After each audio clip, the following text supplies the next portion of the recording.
pasteur Joel Spinks et bienvenue à l'émission Vie de foi. Aujourd'hui, nous avons avec nous en studio le pasteur Donato Anzalone. Bonjour, pasteur Donato. Bonjour, pasteur Joel. Quelle joie d'être avec vous. Oui, pareillement. On est content de vous recevoir dans nos studios aujourd'hui pour une semaine d'émission où nous allons parler de la foi. Wow! Hallelujah! Oui, j'en suis enthousiaste. Gloire à Dieu. Vous êtes un homme de foi et puis je connais votre témoignage. En tout cas, plusieurs témoignages que vous avez déjà partagés. Vous êtes même venu prêcher à notre église il y a quelques temps. En effet. Et vous nous avez partagé des histoires de miracles. Mais pour arriver à avoir ces témoignages-là, il faut exercer la foi. Et puis, on est béni de vous avoir avec nous aujourd'hui. Mais juste avant qu'on commence l'étude, parlez-nous un peu de votre ministère, parce que je sais que vous êtes ici en visite au Canada, mais vous êtes présentement, vous habitez en Suisse et vous êtes pasteur là-bas. Oui, en effet, je suis pasteur à Lugano, dans une très belle ville de Suisse, avec un lac extraordinaire. Wow. Et nous avons une église là-bas qui s'appelle le Centre chrétien Parole Vivante. Oui. Et cela fait de nombreuses décennies maintenant que nous sommes dans le ministère. Nous étions d'abord en Belgique. Okay. Ensuite, mon épouse et moi, nous nous sommes transférés il y a presque 15 ans maintenant en Suisse. Mais en plus du ministère pastoral, nous avons un ministère itinérant. Vous voyagez beaucoup. Je voyage à peu près 2 semaines par mois dans les nations. Wow. 4 continents pour l'instant. Et il n'y a pas longtemps, en mois de juin, j'étais en Afrique. Bientôt, dans quelques temps, je serai aussi au Brésil. On voyage tout le temps. Wow, ben vous aimez ça, gloire à Dieu. Je suis béni pour vous. Merci. Et puis pendant longtemps, j'ai voyagé aussi. Et là, on est plus tranquille pour nous. Mais là, ça recommence un peu. Là. Mais vous savez que c'est une question de saison. On a des saisons plus selon ce que le Seigneur nous demande. C'est ça. Moi, je fais ce que je fais parce que Dieu me l'a demandé de le faire. Mais s'il me disait maintenant, reste là et fais ce que tu dois faire là, je le ferai aussi. Je crois que vous et moi, on a toujours voulu faire cela, c'est d'obéir le Seigneur. Exactement. Et puis Dieu nous donne une grâce pour toutes les saisons. Hein, c'est ça. Si Dieu nous appelle à voyager, il va nous donner la grâce. Absolument. Et puis si on voyage on n'a pas la grâce, c'est pénible. Surtout pour les jet lags et tout le reste. Oui. Mais gloire à Dieu pour votre ministère et merci d'être là aujourd'hui. Je sais que vous avez plusieurs témoignages de victoire à cause de la foi que vous avez placée dans la parole de Dieu. Et puis on a ce privilège cette semaine où on va vraiment, on va parler de la foi, mais non seulement juste la foi en général, mais ce qu'on veut faire, c'est vous aider à découvrir les percées dans vos vies. Parce qu'en fait, on va parler de ce qui peut contaminer notre foi. Vous êtes en train d'écrire un livre en ce moment. On a un extrait du manuscrit. J'ai eu le privilège de lire certains passages de ce livre-là et vraiment, j'ai été béni jusqu'à présent. C'est super bénissant. Et je crois qu'il y a plusieurs personnes qui sont là. Les gens ont entendu des messages sur la foi, se mettent à confesser la parole. Ils disent, oui, je crois, mais on dirait, je trouve ça difficile, vivre une percée. Et puis cette semaine, je crois que c'est une semaine de délivrance pour plusieurs personnes où vous allez recevoir de la connaissance et vraiment arriver à ce point où vous allez avoir une révélation pour votre propre vie. Donc, on va plonger tout de suite dans le sujet, si vous êtes prêts, pasteur Donato. Absolument. Oui. J'aimerais ça ouvrir juste avec Hébreux, chapitre 11. Et le premier verset, si on parle de la foi, Hébreux 11, verset 1 nous dit « Or la foi est une ferme assurance des choses qu'on espère, une démonstration de celles qu'on ne voit pas. » Donc, on voit juste une définition assez courte ici, et vous la connaissez certainement, la foi.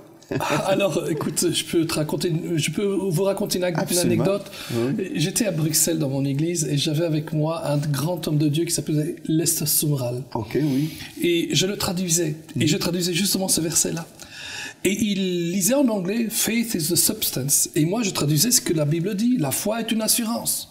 Et puis il répète « Faith is the substance » en anglais, vous savez. Oui, oui. En français, je dirais « La foi est une substance oui. ». Et moi, je traduis ce qui était marqué dans ma belle traduction « La foi est une assurance ».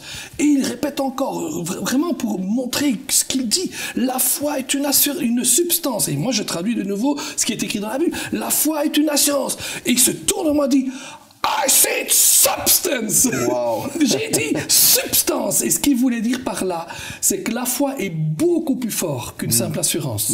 La foi, c'est quelque chose que l'on peut palper, qu'on peut toucher. Et quand on l'a touché, on sait qu'on a reçu ce que Dieu nous a demandé. Wow, gloire à Dieu. C'est malheureux des fois nos traductions, hein? C'est pas toujours exact. Et puis, c'est pour ça que c'est bon d'avoir plus qu'une version. Absolument. Et avec l'Internet aujourd'hui, on peut comparer les versions et aller voir dans le texte le sens du mot. Parce que ça change des choses, n'est-ce pas? Absolument. Quand on a la révélation, c'est une substance. Amen. Et puis des choses qu'on espère. Gloire à Dieu, on va en parler tout au long de cette semaine. Et puis vous allez vivre des victoires. Mais aussi, il y a une autre chose que je voulais juste voir avant qu'on plonge vraiment dans le sujet. C'est dans Romains 12, verset 3. Ça nous dit, c'est par la grâce qui m'a été donnée, j'ai dit à chacun de vous de n'avoir pas de lui-même une trop haute opinion, mais de revêtir des sentiments modestes selon la mesure de foi que Dieu a départie à chacun. Et des fois, les gens sont là, Pasteur Donato, ils peuvent dire, bien, telle personne a vécu une percée dans sa vie, cette personne-là a vécu un miracle parce qu'elle a plus de foi que moi. Donc, si je ne vis pas des victoires, c'est parce que Dieu a choisi de donner plus de foi à une telle personne. Donc, moi, j'ai un déficit de foi quelque part. Mais cette semaine, on va voir que c'est pas vraiment la réalité, n'est-ce pas? Absolument. Non, d'autant plus que le verset que vous venez de lire nous parle justement de ne pas avoir une image de nous soit trop haute, soit trop basse. En d'autres mots, la foi que nous avons reçue, c'est la foi qui est nécessaire pour accomplir le plan de Dieu pour notre vie maintenant. Gloire à Dieu. Amen. Amen. Et c'est vrai que cette foi grandira parce qu'il y a des saisons dans notre vie, on va de phase en phase, de ministère en ministère, ou de vie de tous les jours en vie de tous les jours, et cette foi va devoir grandir, et ça on est tout à fait d'accord. Mais on a tous reçu la foi qui était nécessaire. Absolument. Donc nous avons tous une mesure de foi, mais là on est responsable devant Dieu, où on va prendre soin de cette foi-là. On a des choses à faire, n'est-ce pas? C'est pas simplement Dieu qui nous donne cette mesure de foi-là, mais on peut s'entraîner comme on peut aller dans un gymnase faire du sport. On peut s'entraîner spirituellement. Et la foi vient de ce qu'on entend, et ce qu'on entend vient de la parole de Christ. Donc, on peut choisir d'écouter la parole de Dieu ou écouter la télévision, écouter les choses de ce monde. Absolument. Et quand on écoute l'actualité, ça ne bâtit pas notre foi nécessairement. Non. Donc, on a une responsabilité, une part à jouer. Mais j'aimerais ça vous inviter maintenant à nous partager un petit peu les choses que Dieu a déposées sur votre cœur concernant les choses qui peuvent contaminer cette foi que Dieu nous a donnée. Alors, c'est quelque chose qui est entré dans ma vie pendant que je travaillais et j'étudiais beaucoup sur la foi. Et notamment sur des phrases telles que Jésus qui parle et qui voit le centurion lui dire « Ne rentre pas chez moi, mais dis un mot et mon serviteur sera guéri. » Et puis Jésus se retourne et dit oh, « J'ai jamais vu une foi aussi grande parmi les enfants d'Israël. » Et c'est étonnant cela. Comment un homme dit à Jésus « Ne rentre pas chez moi » et Jésus dit « Il a une grande foi. » Par contre, je vois Pierre marcher sur l'eau, il marche sur l'eau, puis il voit le vent, il a un petit peu peur, etc. et tout. Il s'enfonce dans l'eau, il coule, il appelle à l'aide à Jésus, il a eu du bon sens, bien sûr, et Jésus le prend et dit « Homme de peu de foi ». Et je me suis dit « Attends, il y a quelque chose qui ne va pas, en tout cas, selon notre raisonnement personnel. Normalement, pour moi, quelqu'un qui marche sur l'eau a plus de foi que quelqu'un qui dit « Ne rentre pas dans ma maison ».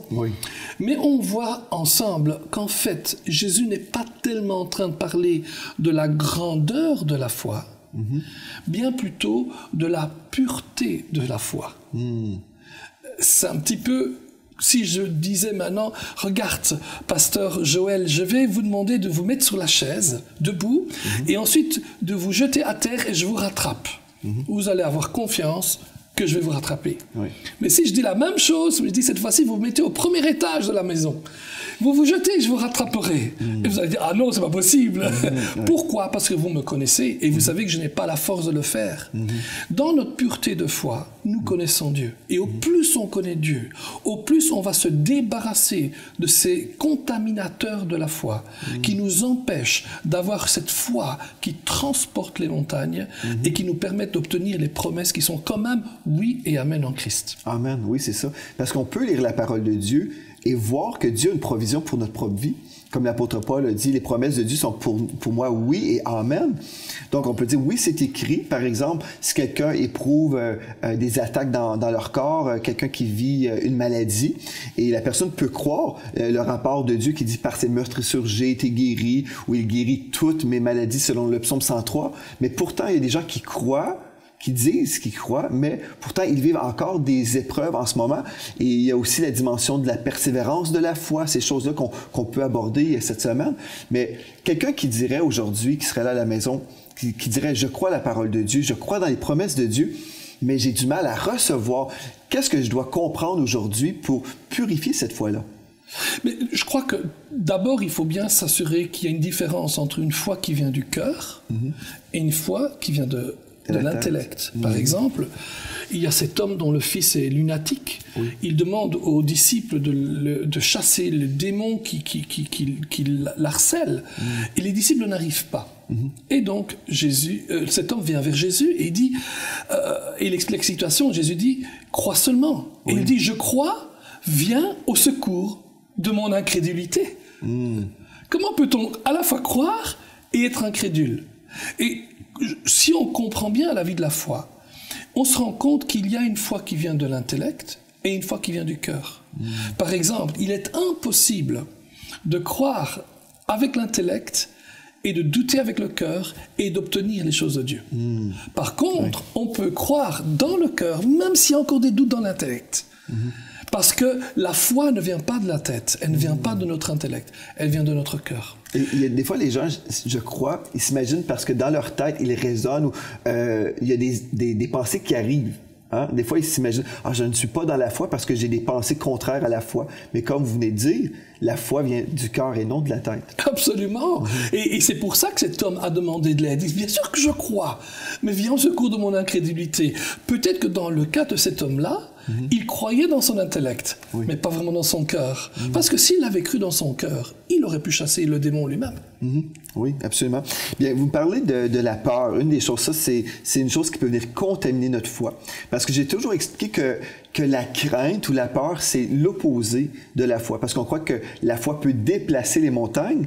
Donc, notre foi, c'est une force active qui peut déplacer les montagnes. C'est vraiment une force de puissance. Hein? Amen. Et puis, si je peux relâcher ma foi et voir un miracle, bien, gloire à Dieu, on sait que c'est puissant. La foi est puissante. Mais pareillement, l'opposé de la foi, pour moi, la façon dont je comprends les choses, c'est que la crainte ou la peur, c'est vraiment une foi, sauf au lieu de placer la foi en Dieu, on la place dans ce que l'ennemi peut faire contre nous. Et puis finalement, c'est une force spirituelle aussi, mais qui est exercée dans la malédiction au lieu d'être relâchée vers la bénédiction. Et vous, qu'est-ce que vous en pensez? Mais vous avez tout à fait raison. On voit dans la parole de Dieu que croire, la foi, c'est croire en Dieu. Oui. Croire ce qu'il fait. La peur, c'est croire aussi. C'est exactement vrai. L'opposé de la foi, c'est pas l'incrédulité. Parce que l'incrédulité ne croira pas du tout. Mais le vrai opposé de la foi, pour nous qui marchons dans la foi et qui marchons avec le Seigneur, c'est la peur. Parce que comme la foi croit, la peur croit quelque chose. La différence, c'est que la foi va croire la parole de Dieu, alors que la peur va croire toutes les choses que l'ennemi inculque ou murmure à notre tête ou dans nos oreilles sur ces choses-là. Par exemple, quelqu'un reçoit une facture, et il se dit... autant d'argent, il dit jamais je pourrais y arriver. Et petit à petit, il commence à avoir peur. Je dis mais comment on va faire si je ne la paye pas à la fin du mois? Ça ne va pas fonctionner. Et s'il commence à croire ce que l'ennemi lui dit, automatiquement, cette peur devient une foi dans ce que l'ennemi dit. Oui. Et pour nous, on doit vraiment se réaliser, on devrait arriver en tant que chrétien à ce que croire est tellement vrai et automatique que ce serait inimaginable que ce que la Bible nous dit ne se réaliserait pas. La Bible, elle est la vérité, et la vérité prévaudra toujours. Amen. Et si on veut croire, par exemple, vous parlez de cette personne-là qui dirait bien, je viens de recevoir une facture, vraiment ça me dépasse, je ne sais pas comment je vais arriver à payer cette facture-là, et la personne médite sur les possibilités terribles, les choses qui pourraient arriver. Je vais peut-être perdre ma maison, peut-être je vais perdre mon véhicule, là on commence à angoisser, toutes ces choses-là, et il y a plusieurs chrétiens qui sont comme ça, malheureusement. Pasteur Donato, vous avez sûrement rencontré des gens où sont angoissés parce qu'ils se sont mis à méditer sur les possibilités. En fait, le menu du diable. Le diable dit, je vous propose un menu de crainte. Là. Et puis là, vous pouvez embarquer dans cette chose-là.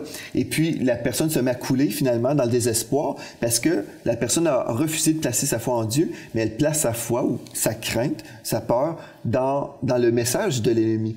Mais si on veut être puissant dans la foi, si on veut marcher dans la foi, je crois que c'est important d'être renouvelé constamment par la parole de Dieu, n'est-ce pas? Absolument. Être transformé par le renouvellement de l'intelligence afin de discerner quelle est la volonté de Dieu, ce qui est bon, agréable et parfait. Donc, si, admettons, on a un problème financier, et puis on peut passer peut-être 2 heures à regarder notre visa, notre compte de visa, ou on peut dire, OK, là, je réalise qu'il y a une réalité, mais la vérité de la parole de Dieu me dit que Dieu pourvoit tous mes besoins selon sa richesse avec gloire en Jésus-Christ. Alléluia. Et là, au lieu d'être dans la peur et l'angoisse, mais on peut être dans la paix. Amen. Alléluia. Oui. Mais écoutez, c'est exactement ce que nous avons vécu avec notre fille Gabriella. Oui. il y avait une réalité, elle était malade, elle avait un virus, elle ne pouvait pas marcher, elle ne pouvait pas parler, elle devait mourir à l'adolescence. C'était la réalité. Mais gloire à Dieu, il y a quelque chose qui est plus haut que la réalité, et c'est la vérité de la parole de Dieu. Et la vérité de la parole de Dieu dit que par les meurtrissures de Jésus, nous sommes guéris. Amen. Qu'elle était un don parfait et excellent qui vient du Père des Lumières, chez lequel il n'y a aucune ombre de changement. Et donc, quand on parle des factures, c'est exactement la même chose. Et peut-être ce que je peux dire aussi à tous nos auditeurs, c'est que on est tous dans le même club là. On a tous des factures qu'on doit payer. Et quelquefois, on n'a pas l'argent pour le payer. Mais on a celui qui est avec nous. Amen. Et il viendra toujours. On a ces promesses dans la parole de Dieu. Que notre Dieu pourvoira à tous nos besoins selon sa richesse avec gloire en Jésus-Christ. Je me souviendrai toujours de ce grand missionnaire Hudson Taylor. Hudson Taylor avait une grande équipe de missionnaires avec près de 150 missionnaires qui travaillaient pour lui. Et il devait croire pour que les finances arrivent. Wow. Et un jour, c'était l'époque où bien sûr il n'y avait pas d'avion, etc. Et tout, donc souvent les missionnaires laissaient leur famille dans le pays d'origine pendant des années, 2, 3, 4 ans. Et eux étaient là, et puis une fois tous les 2, 3, 4 ans, ils venaient faire une rentrée à la maison et aussi bien voir les églises qui les soutenaient. Et il écrit une lettre à sa femme, pardon. Et il écrit: chérie, il nous reste plus que 25 cents. De 3 petits points, plus toutes les promesses de Dieu. Wow. Ben, c'est bénissant, absolument. Amen. Absolument. Et si on réalise que Dieu est notre source, c'est ça, Dieu est notre source. Donc, si je regarde à mon compte de banque, bien, je peux me décourager, je peux être découragé. Mais si je regarde au Seigneur, bien, lui, son compte de banque est jamais dans le négatif. Absolument, absolument. Dieu est ma source en toutes choses. Et puis, je me souviens, l'autre fois, je marchais avec mon épouse et ma plus jeune fille. Et puis, mais mon enfant me disait, je suis allé rendre une visite chez une amie, et puis son père est multimillionnaire, et puis elle me racontait un peu la maison. Elle dit, wow, c'est vraiment très, très beau. Et puis elle dit, mais papa, sommes-nous millionnaires aussi? J'ai dit, certainement, mon enfant. Elle dit, ah oui? J'ai dit, oui. J'ai dit, parce que nous sommes co-héritiers avec Christ. Amen. Et si j'ai besoin de quelque chose, Dieu pourvoit toujours à tous nos besoins. Alléluia. Je dis, en fait, on est même plus riche que ça. Elle dit, ah bon? Parce qu'avec Dieu, si Dieu est notre source, si on a besoin de quelque chose, Amen, Dieu va toujours pourvoir. Et puis, dans le ministère, ou peu importe, dans notre vie, on devrait consulter Dieu. Et si Dieu nous dit de faire quelque chose, Dieu va toujours pourvoir. Et puis, ça a été mon expérience. Il y a des gens qui vont consulter le compte de banque pour savoir est-ce que j'ai le droit de faire telle ou telle chose. Mais dans mon expérience de vie, je consulte Dieu et je dis, Seigneur, dis-moi ce que tu veux que je fasse. Et si Dieu dit, je veux que tu le fasses, et puis il y a eu un temps où Dieu nous disait, on devait prendre un pas de foi pour, en tout cas, une chose spécifique qui était pour nous coûter beaucoup d'argent. Et puis la comptable a su qu'on était pour prendre un pas de foi. La comptable est chrétienne, mais elle dit, mais êtes-vous certain que c'est une bonne chose, là? Je vois votre compte de banque, je suis pas certaine que vous êtes préparé pour ce pas-là. Et puis dans mon esprit, le Seigneur m'avait dit que c'était le temps. Et puis on a pris le pas de foi, et la semaine suivante, les revenus de l'Église ont augmenté pour payer cette chose-là. Et puis on a toujours été capable, on n'a jamais comme diminué après ça. Donc si on regarde toujours dans le naturel, on dit, bien dans le naturel me dit ceci ou me dit telle chose, on va marcher dans le naturel. Et puis la vie chrétienne dans le naturel, c'est désolant, je m'excuse, mais c'est pas vraiment excitant. Mais si on écoute ce que Dieu nous dit et on répond à son appel, Dieu prend toujours soin. En fait, je vous rejoins là, parce que je voulais ajouter ça pendant que vous parliez il y a quelques minutes, sur le compte en banque. Mais même si on a beaucoup dans le compte en banque, aussi, oui, on ne doit pas vivre avec ce qu'on a. On doit vivre par la foi. Oui. C'est ça, des fois, qui est dangereux, c'est quand on a trop, et qu'après, on se dit « Ah, je n'ai pas besoin d'exercer ma foi ». La foi, elle s'exerce tous les jours. Et si on arrive seulement à se dire « Waouh, gloire à Dieu pour ce qu'il y a dans mon compte en banque, c'est formidable, mais je ne vais pas payer ma facture en disant « De toute façon, j'ai l'argent ». Je paye ma facture en disant, Seigneur, si je peux le faire, c'est parce que tu pourvois tous les jours à moi. Amen. Alléluia. Et réaliser que Dieu est notre source en toutes choses. Exactement. Et rappelez-vous, Paul, il dit, j'ai appris à être content quand j'ai beaucoup, quand j'ai rien. Quand on a beaucoup, c'est facile d'être content. Oui.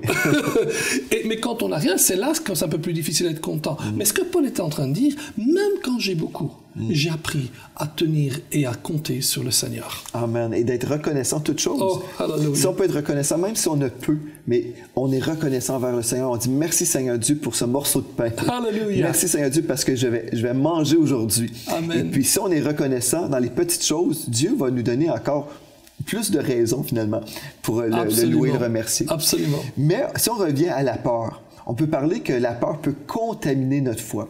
Mais expliquez-moi un peu comment vous voyez ça, là, la peur, comment la peur peut venir contaminer la foi d'un croyant. Alors tout d'abord, la Bible compare la foi avec l'or. Vous vous rappelez, elle parle de la foi qui est éprouvée comme éprouver l'or.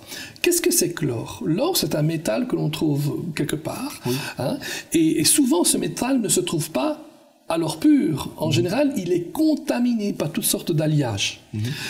Et en fait, on calcule le degré de pureté de l'or en carats. 24 carats, c'est l'or pur à 100%, qui n'existe pas d'ailleurs.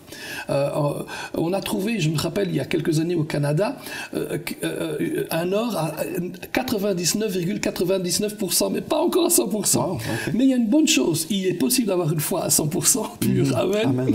Et donc, il est allié avec toutes sortes de métaux, et ce qu'on doit faire, c'est l'éprouver, le mettre sur le feu pour le débarrasser de tous ces alliages. Et en fait, la foi a aussi des alliages. Et ces alliages sont presque là, constamment avec nous. Vous parlez de la peur, qui est vraiment un des premiers alliages qui vient contaminer notre foi. Et on peut vraiment le dire. 20% de pureté et 80% d'alliage, ben ça limite notre foi. 30% de peur, mais 70% de peur, 30% de foi et 70% de peur, ça contamine notre foi. Et notre objectif, c'est de nous débarrasser de la peur. Et vous avez ce passage dans Matthieu chapitre 8 où Jésus est dans la barque et il dort avec ses disciples. Rappelez-vous ce qui se passe. Tout d'un coup, il y a une tempête, les disciples sont là, il y a trop d'eau, ils ont peur. Je peux vous le lire? Oui, je vous en prie, pasteur. Matthieu 8, verset 23, à la maison, fait suivre avec nous. C'est-à-dire, il monta dans la barque et ses disciples le suivirent. Et voici s'éleva sur la mer une si grande tempête que la barque était couverte par les flots. Et lui, il dormait. Les disciples, s'étant approchés, le réveillèrent et dirent « Seigneur, sauve, nous périssons. » Il leur dit « Pourquoi avez-vous peur, gens de peu de foi? » Gens de peu de foi. Alors, il se leva, menaça les vents, et il y eut un grand calme. Ces hommes furent saisis d'étonnement. Quel est celui-ci, disait-il, à qui obéissent même les vents et la mer? Les gens de peu de foi. On retrouve ce texte-là. Exactement. Ouais. En fait, si vous allez dans les évangiles, 4 fois seulement, Jésus va dire gens de peu de foi. Et à chaque fois, on découvre un nouveau élément contaminateur. Et j'encourage d'ailleurs nos auditeurs et nos téléspectateurs déjà d'aller regarder pour les prochaines émissions quelles sont ces choses-là et commencer à lire ça pour vous-même. Il dit « Gens de peu de foi, pourquoi avez-vous eu peur ?» Donc la peur a paralysé.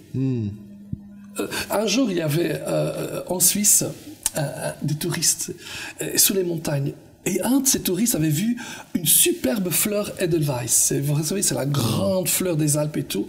Mais elle était sur le flanc de la montagne, un peu trop loin de sa main. Il était couché par terre pour essayer de la prendre, mais il n'y arrivait pas. Okay. Et il voit un jeune montagnard, un jeune garçon de peut-être 7-8 ans, et il lui dit « Hé petit garçon, viens, je te prends par les chevilles, et je te tiens fort, et tu prends la fleur pour moi. » Il dit « Ah non, non, non, monsieur. » Et il est parti. Et le monsieur dit « Mais qui va m'aider? Qui va m'aider ?»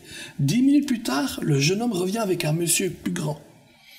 Et il arrive et il demande au monsieur plus grand « Vous me prenez, s'il vous plaît ?» Et il le prend par les chevilles, et il arrive à prendre les devices et à la donner au touriste. Il dit, mais pourquoi tu l'as pas fait avec moi? Il dit, vous, je vous connais pas, mais lui, c'est mon papa. Ah. Amen. C'est ça. Et ça, c'est exactement ce qui se passe ici. Mais si papa dort avec moi dans la barque, je dois pas avoir peur. C'est ça. Wow. Alléluia. Wow, gloire à Dieu. Et donc la peur va nous paralyser, nous empêcher d'entrer dans la destinée que Dieu a pour nous. C'est ça. Il y a tellement de gens qui ont une destinée. Dieu leur parle, ils reçoivent du Seigneur vraiment une révélation pour leur propre vie, mais à cause de la peur, ils font un détour où ils prennent carrément un autre chemin et puis ils décident de désobéir à cet appel-là que Dieu a placé sur leur vie. Et c'est tragique lorsqu'on fait ça. Mais on sait qu'il y a vraiment une puissance dans la peur. Si on lit Job, par exemple, on l'a déjà mentionné dans cette émission, mais dans Job 3, 25, Job a lui-même dit « Ce que je crains, c'est ce qui m'arrive. Exact. Ce que je redoute, c'est ce qui m'atteint. » Donc, on sait que la peur peut vraiment amener toutes sortes de destructions dans une vie. Mais aujourd'hui, vous êtes à la maison, peut-être vous réalisez que vous avez pris un détour où vous avez carrément désobéi au Seigneur, mais c'est jamais trop tard. Aujourd'hui, vous pouvez dire, Seigneur, je veux te demander pardon parce que au lieu de placer ma foi en toi, j'ai cru le message que l'ennemi me proposait. J'ai cru ces mensonges finalement. Et le voleur, on sait c'est qui dans la parole de Dieu. Le diable ne vient que pour voler, égorger et détruire. Mais Jésus est venu pour vous donner la vie et la vie en abondance. Et dans le Seigneur, je sais que c'est tellement béni. Dieu, c'est un Dieu de foi, c'est un Dieu d'amour. Et puis quand on est dans la présence de Dieu, on ne vit pas de crainte. Certainement, on peut avoir une révérence, la crainte de Dieu, avoir une révérence pour notre Dieu. On n'a pas peur de notre Père, parce que notre esprit crie « Abba Père ». Et puis on sait que notre Dieu nous aime avec un amour éternel en plus. Donc aujourd'hui, peut-être, Pasteur Donato, s'il y a quelqu'un à la maison qui est là, qui dit « Bien, j'aimerais ça vraiment être renouvelé dans mon engagement envers le Seigneur, parce que j'ai cru le mensonge du diable, j'ai mis de côté mon appel, ma destinée, mais je veux revenir sur la bonne piste. » Est-ce qu'il y a de l'espoir aujourd'hui, selon vous, pour nos amis à la maison? Ah oui, Dieu est un Dieu de rédemption, un Dieu de restauration. Et j'ai vu des gens qui n'ont pas entrepris quelque chose.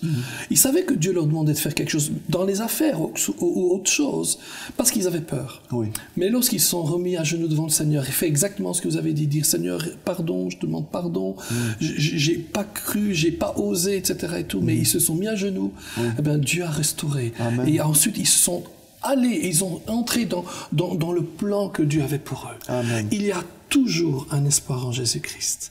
La chose extraordinaire avec Jésus, c'est que Jésus ne nous abandonne pas. Il accepte nos pardons, il nous restaure et il nous reconduit dans des verts pâturages. Amen. J'ai connu quelqu'un qui me disait, j'ai désobéi au Seigneur parce que j'avais peur d'obéir. Et puis il dit, aujourd'hui je suis malheureux. J'ai dit, mais pourquoi tu désobéis? Il dit, parce que j'ai peur d'être malheureux. J'ai dit, mais tu es malheureux. Il dit, oui, c'est vrai. Donc, j'ai dit, est-ce que c'est temps pour toi d'obéir? Et puis, il dit, oui, je veux obéir au Seigneur. Et puis, aujourd'hui, on veut vous encourager à la maison. Dites oui au Seigneur. C'est impossible de se tromper. Parce que si vous suivez le Seigneur, il va vous conduire dans de verts pâturages, pas dans des précipices. Et puis, non, le Seigneur va bien vous conduire et vous diriger par son Saint-Esprit. Et puis, il va toujours vous diriger par la paix, par le témoin intérieur. Et quand vous êtes là, vous êtes sensible à la voix de Dieu. Dieu vous parle. Si vous êtes un enfant de Dieu. Et puis, si vous pouvez juste dire, oui, Seigneur, je vais te suivre, vous verrez, vous serez témoin de la bonté de Dieu dans vos vies. Donc, merci, Pasteur Donato, d'avoir été là aujourd'hui avec nous. On va poursuivre demain. On va continuer dans ce bon thème de la foi et on va enlever les contaminants et vous recevrez votre percée cette semaine au nom de Jésus. Donc, merci encore une fois. Merci à vous. Et merci à vous d'avoir été là. Et d'ici à demain, soyez richement bénis.